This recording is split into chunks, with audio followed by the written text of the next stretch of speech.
నటనలో ఏదైనా అవార్డు ఉంటే ఆస్కార్ మించిన అవార్డు ఇవ్వాలి ఆయన. ఎందుకంటే సత్తెనపల్లి పర్యటన దేనికోసం ఎందుకోసం అని చెప్పి నేను ప్రశ్నిస్తా ఉన్నా. ఎందుకంటే నాగమల్లేశ్వరరావు అనే వ్యక్తి ఎవరైతే ఉన్నారో రెంటపాళ్ళ గ్రామానికి ఉప సర్పంచ్. రెంటపాళ్ళ గ్రామం తెలుగుదేశం పార్టీకి బలమైన గ్రామం అది. మరి ఆ గ్రామంలో ఆ రోజున్న వైకాపా పార్టీ తరఫున ఉప సర్పంచ్ గా ఉన్న వ్యక్తి, ఆయన ఆత్మహత్య కారణం ఎవరు?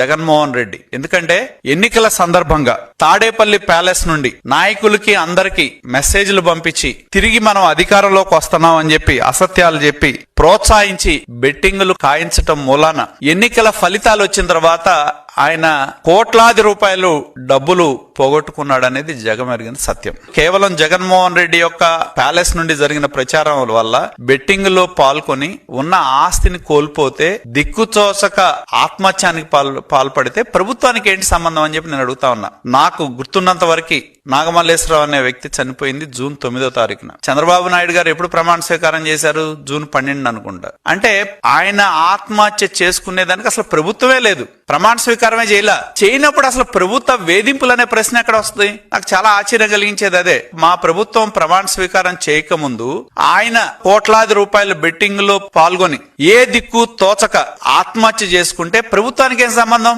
ఆయన ఇవాళ ఒక రాజకీయానికి శవయాత్రకి తెరదీశాడు. నిజంగా నాగమల్లేశ్వరరావు ఆత్మహత్య చేసుకున్నాడంటే దానికి తొలి ముద్దాయి జగన్మోహన్ రెడ్డి. నిజంగానే ఆయన ప్రోత్సహించకుండా, ఆయన పార్టీ ప్రోత్సహించకుండా ఉంటే బెట్టింగులు కాసేవాళ్ళు కాదు, ఆయనకున్న ఆస్తులు పోగొట్టుకునేవాడు కాదు, ఆయన బతికే అవకాశం ఉంది. ఇవాళ ఆత్మహత్య చేసుకోవడానికి కారణభూతమైన జగన్మోహన్ రెడ్డి సంవత్సరం తర్వాత ఆయన విగ్రహానికి డబ్బులు ఎవరు ఇచ్చారు? వాళ్ళే ఇచ్చారు. ఆయనే ఇచ్చాడు డబ్బులు. ఆయన పార్టీ ద్వారా డబ్బులు ఇచ్చి ఆయన విగ్రహం పెట్టించి ప్రభుత్వానికి సంబంధం లేకపోయినా, ఆయన చనిపోయే రోజుకి ప్రభుత్వం ఏర్పడకపోయినా ఇది ప్రభుత్వ వేధింపుల వల్ల చనిపోయాడని చెప్పి ఒక అసత్య ప్రచారానికి తెరదీసి దానికి ఒక శవయాత్ర చేస్తా ఉన్నాడు ఇవాళ.